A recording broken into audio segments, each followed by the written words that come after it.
It comes down to the subscriber acquisition cost. Let's say it's $800 for MNO. If they go to the MVNO, the number comes to maybe $200 or $150. That was Alex Besen, founder and CEO of the Besen Group, explaining why national wireless operators are enabling new competitors via the MVNO business model. Hi, I'm Jeff Johnston, and welcome to the All Day Digital Podcast, where we talk to industry executives and thought leaders to get their perspective on a wide range of factors shaping the communications industry. This podcast is brought to you by CoBank's Knowledge Exchange Group. Broadly stated, mobile virtual network operators, also known as MVNOs, are organizations that resell wireless service under their own brand. Tier 1 cable operators adopted the MVNO model to address competitive threats from the large national wireless operators. And thus far, they have been a disruptive force in the wireless industry. Alex is a well-respected and sought-after consultant in the mobile industry with a deep knowledge base of the MVNO business model and private networks. This makes him an ideal guest to discuss MVNOs and the impact they are having on the industry. So, without any further ado, pitter-patter, let's hear what Alex has to say. Alex Besen, welcome to the podcast. Thank you, Jeff, for the invitation. Well, I'm super excited to have you here today to talk about MVNOs or mobile virtual network operators. I think we've been hearing a lot more about this in the press lately, specifically with Cox having just announced their new mobile business, new 5G smartphone business. Maybe you could just help us understand what exactly is an MVNO. Everybody, Jeff, has a different definition for MVNOs, but we have our own definition. We define an MVNO as an organization that offers mobile and mobile data services with or without spectrum. Note that the spectrum can be licensed, unlicensed, or shared. It may work with multiple host network operators, mobile virtual network aggregators, and mobile virtual network enablers. So that's our definition for MVNO. Let's talk about it in the context of the cable operators, right? So we have Charter, Comcast, and most recently Cox, and then Altice. You know, they're all in the mobile space right now as a mobile virtual network operator. So maybe you can just kind of opine a little bit on what exactly these guys are doing from a strategy perspective as it relates to the things that you just went through. Yes, the cable companies in the US, they had multiple trials, trying to launch wireless services in the past. It didn't succeed, but I think they learned from their mistakes, and they were finally launched their MVNOs independently of each other. 2017, we see Comcast launched their Xfinity Mobile, the partnership with Verizon. Year later, Charter launched their Spectrum Mobile, again with a partnership with Verizon. And then we see Altice launching on T-Mobile network. And then we see WAV launch last year on T-Mobile network as well. This year, just at the CES show, Cox Mobile. Right? They understand what it takes, for them to succeed in the market, leveraging the existing broadband customers, offering a bundled solutions in order to target those mobile subscribers. I think that's the main strategy today. Of course, some of them, if you look at the Comcast and Charter and maybe Altice as well, they acquired some licensed spectrum, like a CBRS spectrum.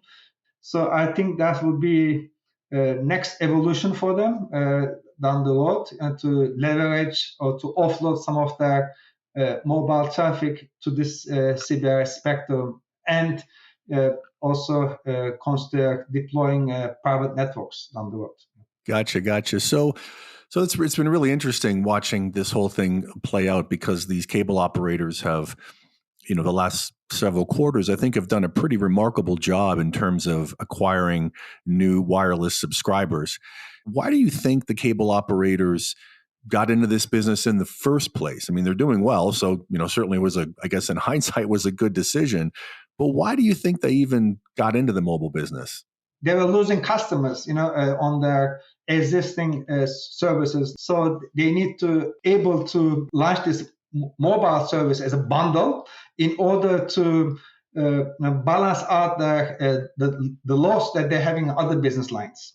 So that was the main the reason for them to launch this mobile services and then bundle it with the other, especially with the broadband, to attract their customer base. That makes sense. Yeah, the whole bundle strategy.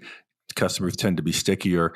But, it's been interesting because if you look at what's happened with the national wireless operators, T-Mobile and Verizon in particular, they've been very aggressive with their fixed wireless access service. There was a quarter last year where the combination of Altice, Charter, and Comcast, they didn't add one broadband subscriber, one net new broadband subscriber to their business, while at the same time, Verizon and T-Mobile had, I think combined were close to 1 million new fixed wireless broadband subscribers. So pretty kind of interesting dynamics there on the fixed wireless side. I get the strategy that you launch an MVNO as a cable operator to kind of insulate your broadband customers.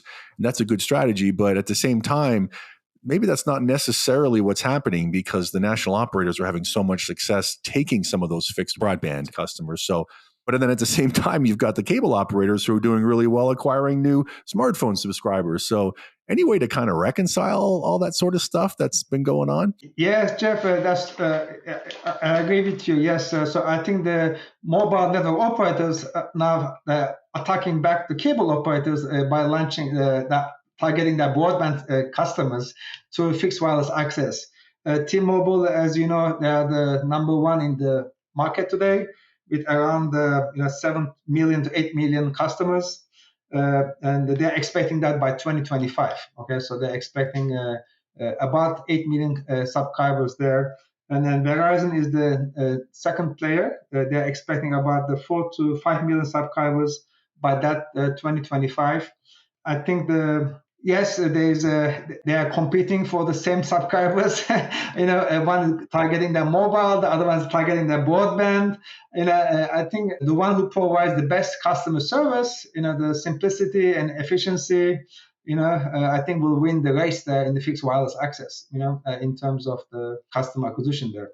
Right. Okay. Yeah. It'll be fun to see how that all plays out. So let's get back to the MVNOs in particular, and I'd love to get your thoughts, Alex, on how do you see these services evolving, or how do you see these business models evolving for MVNOs? I mean, do you think they'll just continue to resell service off of their network providers' network? In the case of Comcast and Charter and Cox, just continue to resell with Verizon, and or do you see these business models evolving to more of a hybrid approach? Or some people say the thing about these MVNOs in the US is they're light MVNOs because they don't have their own core and numbering assets, and could it evolve one day to where they become full MVNOs where they have much more control over their customers and the networks they access? I mean, how do you see, if you were to look 3-5 years down the road, how do you kind of see these things evolving? The way I see it is that they do not want to own the core network elements, right? So I think what they have done initially, when they launched their MVNOs, they outsource everything to the MVNE partners or MVNA partners. Okay, so now slowly, they reach the million subscribers now, more than 1 million subscribers. They're bringing some of those functions in-house, right? So they're signing up their agreements directly with the BSS or OSS vendors, with other MVNEs themselves, but I don't see them launching, their own MNO down the road. I think they want to build their own towers, or they want to build their own network. This is not their expertise. I think they will leave it to the network operators, doing that, and then they just continue their MVNO agreement as is. Maybe they will offload some of the traffic to CBRS spectrum or Wi-Fi spectrum, as they've been doing, and they will target also some enterprises on the business line and leverage their Wi-Fi and CBRS spectrum for private network business. I see that as a combination moving forward for them. We see that Cox is doing it in Las Vegas. Charter is doing it. Comcast is. They had some announcements, public announcements recently with the hotel, I believe, and then the stadiums. Okay, so I just want to be clear, so I'm tracking with you here. So when you think about their CBRS spectrum that they own, you see that being deployed more in a private network model as opposed to, building small cells in urban areas where there's heavy traffic that they can offload from Verizon's network in the case of Charter, Comcast, and Cox.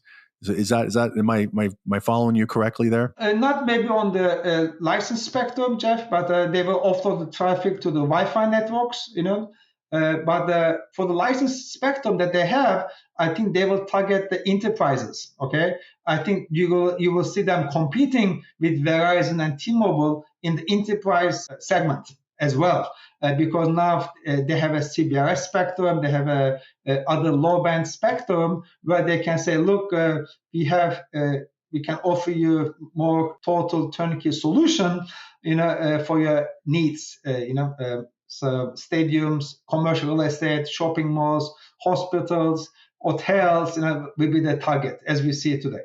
Gotcha. So take advantage of their assets and go after that market as opposed to, the retail subscribers and trying to serve them with those assets. So okay, all right, that's interesting. What about some of the smaller cable guys? I don't know if you've looked at this at all, but we've seen, call it the tier one, the tier one MSOs or the tier one cable operators have all sort of jumped into the wireless industry here.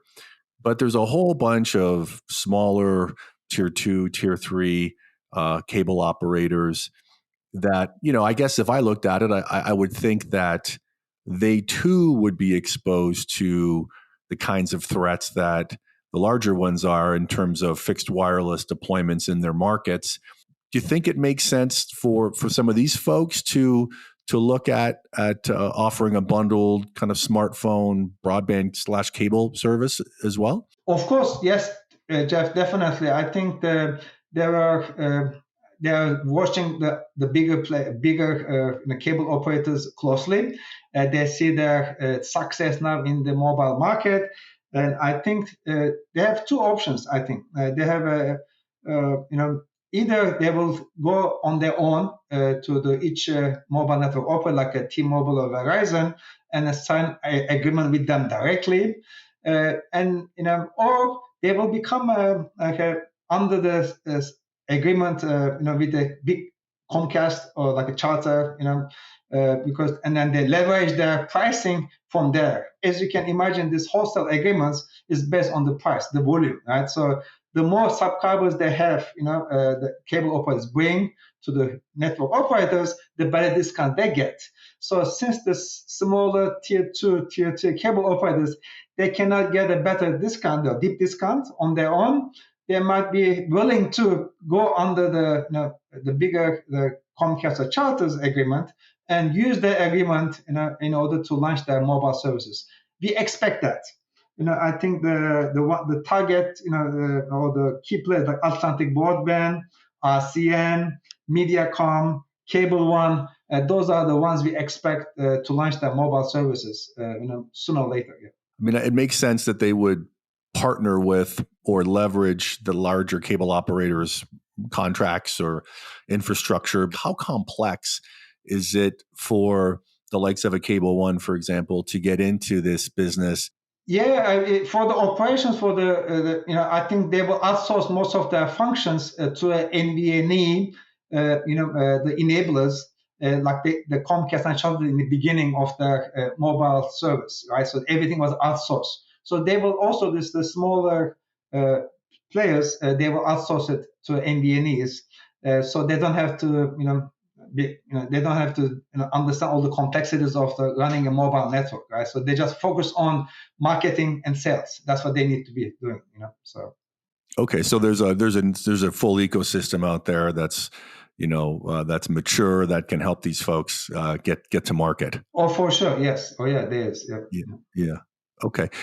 Sometimes I get questions from people that say, I don't understand why in the world would Verizon or a T-Mobile or an AT&T, why would they want to enable new competition for retail customers through this MVNO model, right? Because as I mentioned earlier, I mean, the cable guys are doing really well in terms of acquiring these high-valued postpaid subscribers, at the expense of the national operators. So, what are your thoughts on that? Why do you think why do you think the national operators are interested in even supporting this business model? Yeah, yes, Jeff, great question. I give you this simple answer. It comes down to the subscriber acquisition cost, right? To acquire a new subscriber in the mobile business from a network operator is very expensive, right? It's a high cost.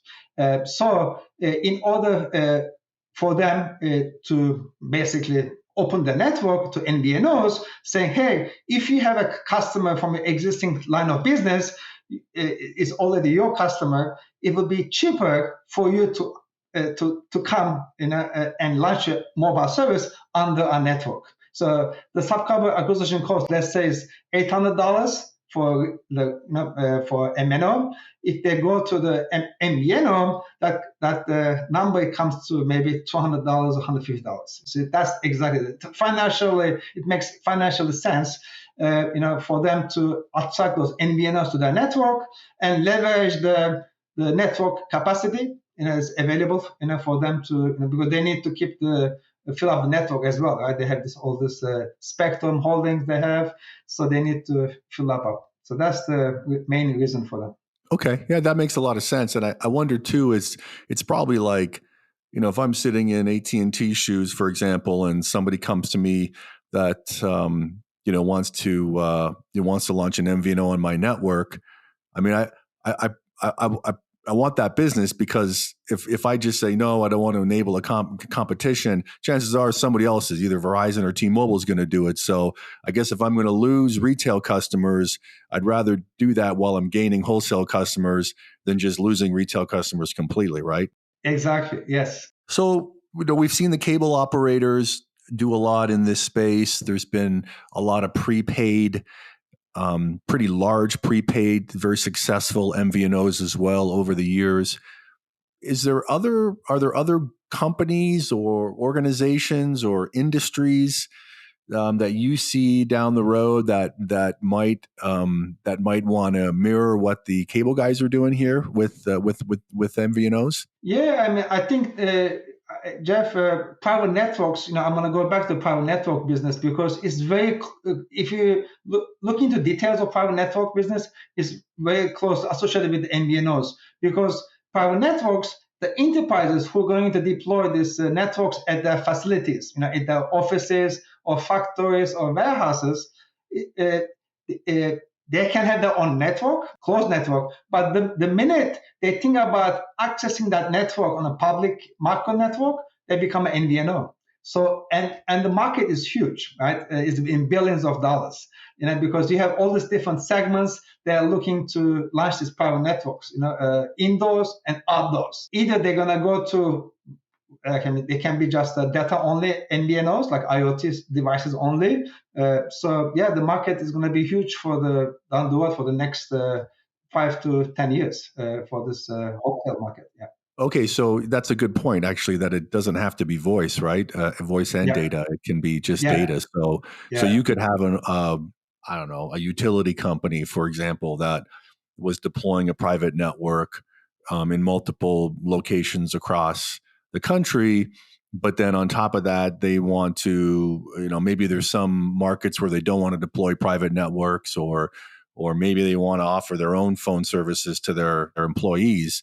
So they could sort of be this MVNO. So it could take the form, I guess, of not going out and acquiring new subscribers, but you could see organizations becoming an MVNO just to provide service to their own employees. Exactly. Yeah. The FirstNet, Jeff, if you look at FirstNet today, this is the largest private network in the US, over 3.5 million subscribers. So they do have that private-public partnership with AT&T. So that's a good example. They have their own spectrum. You can look at some tracking companies out there. You can be at your facility in a warehouse, but the minute you leave your warehouse, you're on the highway. You need to access the macro network, so you become an MVNO. The minute you access the publicly available macro network, you're an MVNO on somebody else's network, right? So they need to have a sign partnership agreement there with one of the tier one guys, right? Gotcha. So car companies have got to be right. I mean, with all the technology going into cars, especially with autonomous driving, right? Yes, exactly. Yeah, that's a perfect, good example. Yes, Josh, yes. Yeah, so we got to think broad, right? When we think MVNOs, we can't just think, cable guys offering 5G smartphone services. It's much bigger than that. Yes, so you will see many more data only MVNOs, like for IoT devices. Gotcha. Good. Well, that's great. It's good stuff, Alex. So we've covered a lot here today, which has been wonderful. Before we wrap it up, is there anything that we didn't talk about or that I didn't ask you about that you think is important to touch on before we say goodbye? Yeah, no, I think what I recommend, the listeners is the MVNO business is a complex business. I think we recommend all the new entrants to the MVNOs doing their due diligence, understanding the fundamentals of what it takes for them to launch this MVNO and what business model is appropriate for them. There are multiple models out there, and they need to be able to select the one that is right for them based on their criteria and what the qualification is. What is the key expertise that they bring to their customers. Great. Well, that's some great advice, Alex. I'm gonna leave it there. So thank you so much for being on the podcast today. Oh, thank you for having me again, Jeff. A special thanks goes out to Alex for joining us on the podcast today. I think my biggest takeaway from talking to Alex is that MVNOs come in all different shapes and sizes, and that we're likely to see a broad range of companies enter the market. The other thing that resonated with me is why national wireless operators are enabling these disruptive market entrants. Because when you think about it, it's kind of counterintuitive. But I guess it's clearly better to lose a retail customer while gaining a wholesale customer versus just losing a retail customer with no offsetting gain. Hey, thanks for joining me today, and watch out for the next episode of the All Day Digital Podcast.